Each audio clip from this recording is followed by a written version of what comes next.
Hello, welcome back to my channel. So over the past few months, I've been making a lot of videos for the analyst role. And many of have been asking me, many of have been texting me to similarly make some videos for the senior analyst role also, because there are a lot of you who got placed as senior analyst who are going to pass out in 2022. So in the recent placements, many of you have got selected as senior analyst roles, and there are very less information available so that you can get to know about this role. So you all have been requesting me a lot to make some videos also about on this senior analyst role. So I thought that in today's video, why not should I share some information on this, and hence in this video I'm going to share something about the senior analyst role, like what is going to be your roles and responsibilities, what is going to be your onboarding process and the pre-onboarding process. But the thing is that I personally know very few people who joined directly as senior analyst.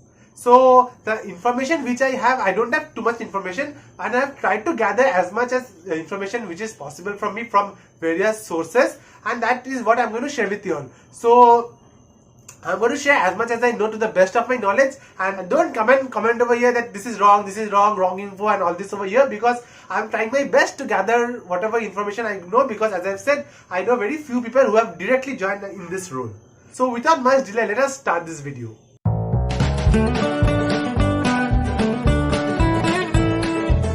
So to begin with, first, I'm sure many of you have already got placed, and you all must be wondering what is next after getting placed.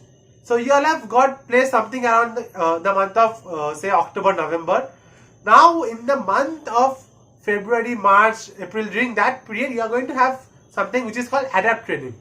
So this is something which happens in your 8th sem for everyone, whether you are analyst, whether you are senior analyst, whatever roles you get. The thing is that everything is almost similar for analyst and senior analyst, only after joining your roles and responsibilities are different. Other than that, almost everything are similar to both these roles. So first, as I've said, you are going to have this adapt training. So in this training you are going to be taught some basics. So this is going to help you brush up your knowledge. So adapt is basically, they're going to teach you something like Java, or maybe this is going to teach you one database also. So this is just for refreshing your knowledge so that you are at least in touch before you are going to join the company. Now this is going to take place around March to around May, and after that, after you pass out, I hope you are going to pass out in between May to June, July. During this period, you all are going to pass out next year. So after you are going to pass out around the around the month of July or August, you are going to get your pre-onboarding formalities is going to start. So you are going to first get a mail from the company that yes, this is your joining date, this is your joining location. So you are going to get all this details from the company, and your onboarding process will begin after that. So in the pre-onboarding process, this basically document verification. So you have to send them some documents, whichever they want. They'll probably be asking for your ID proofs or your educational certificates, and some undertakings, and some that background verification checks. So they are going to ask for some documents from you before you are going to join the company. So this is the pre-onboarding process, and I've already made a detailed video previously for the analyst role. You can check that out, check that video, because as I've said, it is almost similar for both the roles. Now after the pre-onboarding formalities comes the onboarding formalities.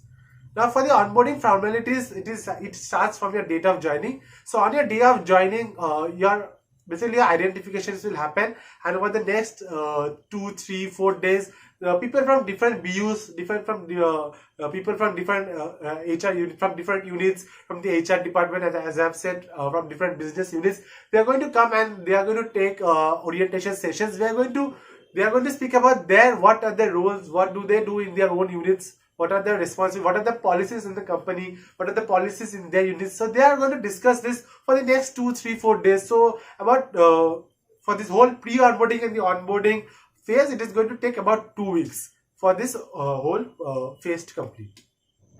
So after your onboarding is over, after that orientation sessions and everything is over, next you are going to have domain specific training. So you all are going to be allocated to one domain each. So again, you see that this is again similar to the process of the analyst. So again, you can watch out those detailed videos which I have already made to know more. So you're going to all get allocated to different domains, and you're going to have training. So it can be a .NET domain, it can be say intelligent testing, it can be testing domain, it can be say business data, big data, it can be Java, it can be anything. It can be Salesforce, AWS. So there are a lot of domains, so you can get any domain, and you're going to get about 2 months of training, 2 to 2.5 months of training, where they're going to teach everything from scratch, to you all. So this is your basically a training phase, and you're going to have periodic exams also. And after this training phase is over, you're going to be allocated to projects. So the difference between the analyst and the senior analyst role comes over here. That is the allocation of projects. So for analyst, after your training is over, you stay in a shadow period. So what does that mean? I mean to say that basically you're going to get allocated to a project, you're going to get tagged to a project, but you're going to work as a shadow member. You're going to work with the team, and you're going to learn how these things work, like what you need to do. They're going to teach you everything from the basics. So you're not going to work with the actual project, but you're going to work with your seniors and see how the whole thing works. So that is what you're going to do as an analyst. But as a senior analyst, you are going to directly work with the client. You're going to get client facing roles. So in the analyst, you are not going to get client facing roles directly. So after a few months, you're going to get directly facing the clients. But when you are joining as a senior analyst, you are going to get directly client roles. So this is the major difference between these two roles. So that was the first difference, and other than that, obviously the salary is different for these two, and I hope you know what is the difference in the salary. So these are the two main difference between these two roles. Otherwise, other than this, in the pre-onboarding and the onboarding phase, there is no difference at all. It is only after your training is over, the job the responsibilities which you are going to get is different. And as I have said, for analyst, you are not going to get directly client-facing roles, but as a senior analyst, yes, you are going to be directly working with the projects, your clients. So this is the main difference, and I hope you have understood what is going to be your main roles, what is going to be upcoming roles. And I hope this video has been helpful to you if you are going to join as a senior analyst in the next year. And if you have enjoyed this video, please do subscribe to my channel and do like this video, and see you all in the next video.